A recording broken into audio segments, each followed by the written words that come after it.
Hai.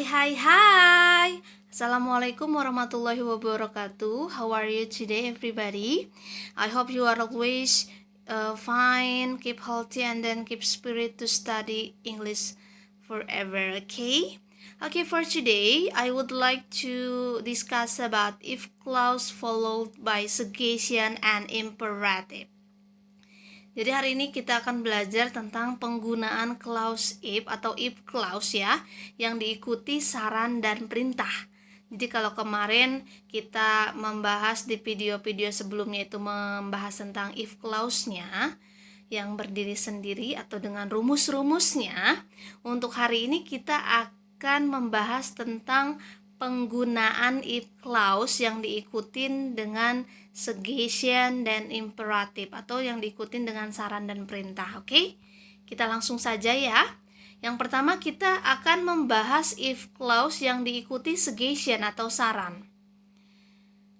Oke, di sini if clause yang diikuti suggestion atau saran itu adalah yang digunakan untuk memberikan saran tentang apa yang seharusnya dilakukan jika menginginkan sebuah kondisi tertentu. Untuk memberikan saran tersebut, maka kalimat pengandaian diikuti kalimat yang berfungsi memberikan saran, yaitu menggunakan kata should atau ought to, atau dalam hal ini yaitu artinya seharusnya, atau had better atau lebih baik.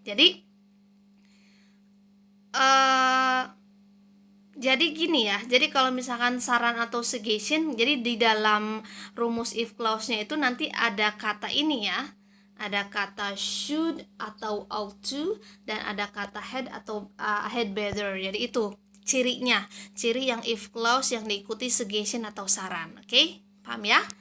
Oke, kita masuk lagi. Nah, di sini ada rumus penyesuaian kalimat pengandaian yang diikutin saran. Oke, di sini kita lihat rumusnya. Ada if plus simple present, subject plus should atau had better atau ought to tambahkan verb one. Nah, jadi seperti yang saya katakan tadi, untuk if clause yang diikutin saran itu biasanya diikutin dengan kata should, had better atau ought to, karena ini artinya seharusnya. Berarti kan kalau misalkan seharusnya itu adalah untuk memberikan saran gitu kan.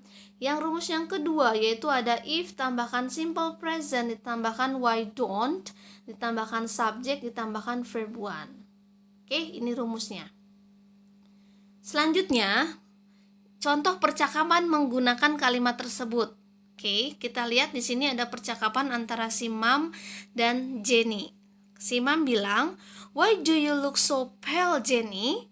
Jenny bilang, "I'm sick, Mom. May I get headache?" Si Mam bilang, "Okay, if you want to get better soon, you should get some medicine and take a rest." Jenny bilang, "Thanks, Mom." Nah, di sini kita lihat. Di sini kan konteks dialognya yaitu kan si mamanya bilang, "Kenapa kamu terlihat pucat, Jenny?" Kata si Jenny, "Saya sakit, saya pusing atau sakit kepala." Kata mamnya, "Okay, if you want to get better soon, you should get some medicine and take a rest." Jenny bilang, "Thanks, Mom." Nah, di sini sudah jelas banget yang merupakan kalimat if clause yang diikutin suggestion atau saran ada di dialog yang mamahnya katakan itu yang ini. Nah, ini sudah jelas banget ada kalimat if you want to get better soon, you should get some medicine and take a rest. Nah, jika kamu ingin lebih baik atau kamu seharusnya minum obat dan istirahat. Nah, di sini ada kata saran kan? Di sini ditandai dengan ada kata-kata should, seharusnya. Jadi ini merupakan kalimat if clause yang diikutin dengan saran atau suggestion. Paham ya? Oke, selanjutnya kita masuk ke if clause yang diikutin imperatif atau perintah. Kalau tadi yang diikuti saran atau suggestion, untuk kali ini diikuti imperatif atau perintah. Nah, jadi if clause yang diikuti imperatif atau perintah itu digunakan untuk menyuruh seseorang melakukan sesuatu jika menginginkan sebuah kondisi tertentu.